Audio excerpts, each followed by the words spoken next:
Je vous remercie. Un peu de calme, please. J'aimerais remercier nos partenaires de la presse, Madame le représentant résident de l'Organisation mondiale de la santé, Mesdames, Messieurs, chers collaborateurs, nous sommes réunis cet après-midi pour procéder à la déclaration officielle du cas qui est confirmé dans le cadre de la maladie à coronavirus. Il s'agit d'une procédure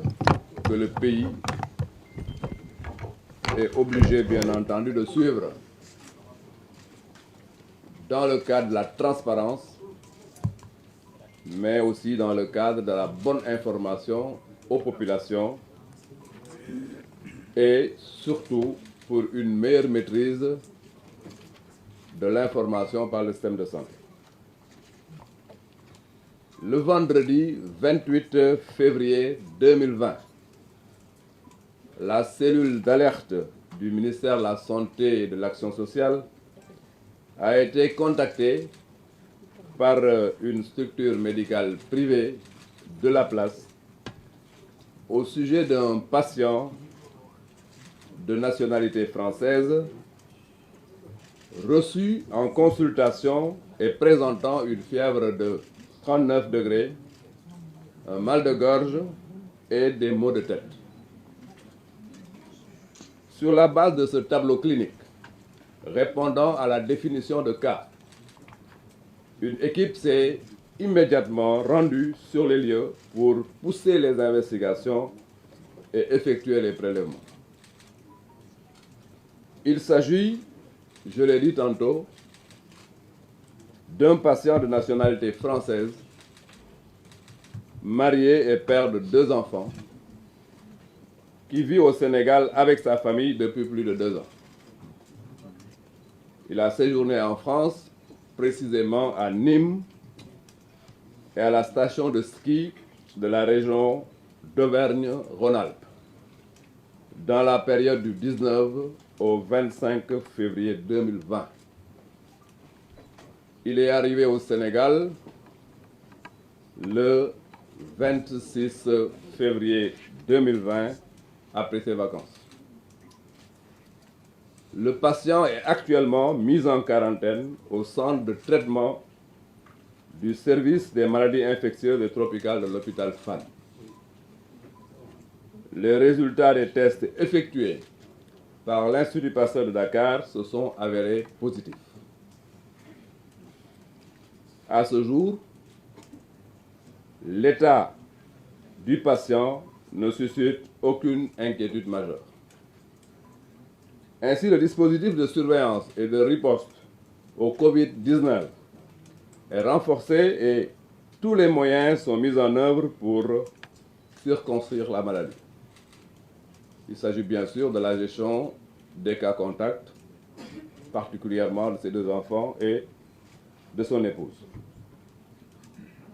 L'Organisation mondiale de la santé a été informée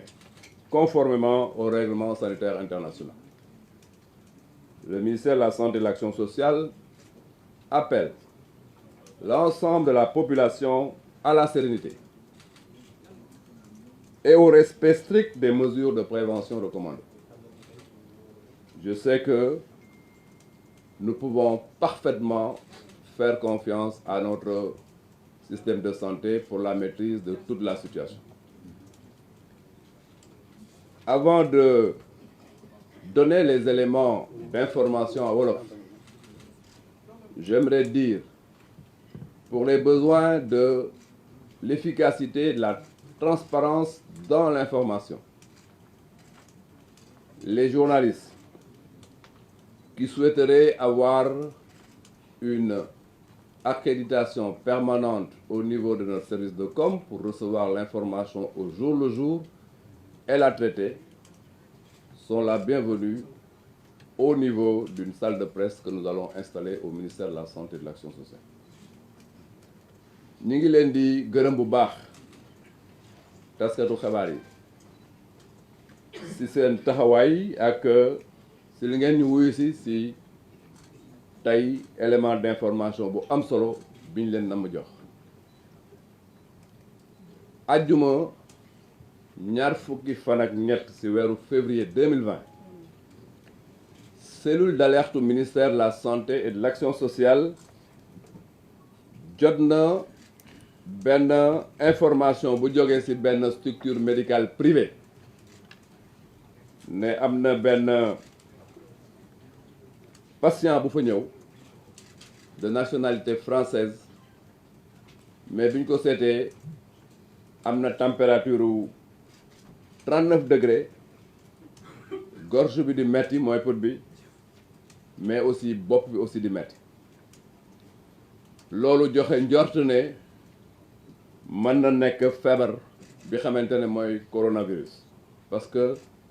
loolu mooy signes yi xamante ne moom lañ joxe ci tableau clinique bi ñu gisee loolu suñu équipe yi dañoo dem immédiatement def prélèvement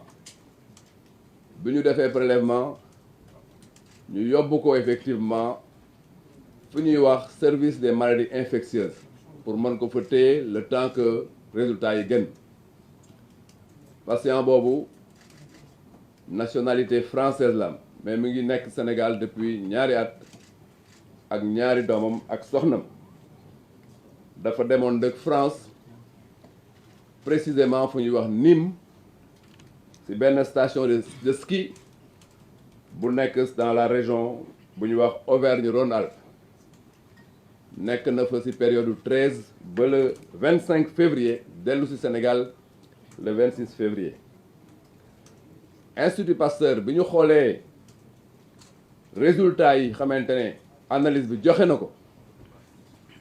wax nañ ñu ne résultats yi dafa positif mooy que ne jàngoro bi mu ngi ci yaramam bu ko defee nag taxawaay bi yokku ñuy wax ne ñi ngi leen di wax ne bu kenn paniquer parce que système de santé Sénégal man ngeen ko wóolu ci stratégie bi xamante ne teg na ko en place pour circonscrire maladie bi déjà li ñuy wax cas contact mooy par exemple ñaari doomam soxnam ba aar ñi xamante ne ñëpp yaakaar nañ ne war nañ leen mën a vérifier déclenché nañ ko ma leen di wax ne tam organisation mondiale de la santé yëgal nañ ko information bi parce que loolu mooy procédure règlement sanitaire international ma leen di wax di leen yëgal ne situation yu mel nii li gën a nekk farata ci xeex bi mooy joxe information bu baax pour que donc dara ba na mën a am ci rumeur boo xamante ne yàq xelu nit ñi te loolu nag yaakaar naa ne suñu premier partenaire bi war a def liggéey boobu suñu côté mooy ñi xamante ne ñoom ñooy tas xabaar yi mooy journalistes yi moo tax ma leen di demander organes yi xamante ne bëgg nañ accréditer ay journalistes ñu ànd ak suñu service de communication ma leen di yëgal ne mën ngeen rapproché wu de nous benn salle de presse danañ ko mettre en place comme ça bés bu jot rek ngeen mën a am information bu baax à la source loolu lañ ne woon danañ leen ko yëgal ñu ngi leen di remercier bu baax salaamaaleykum wa rahmatullahi taala.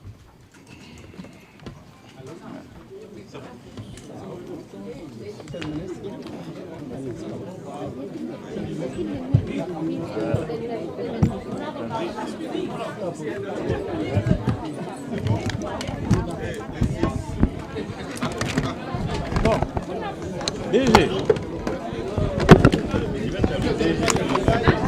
Il dit comment c'est là après. On va suivre après. Voilà, merci beaucoup.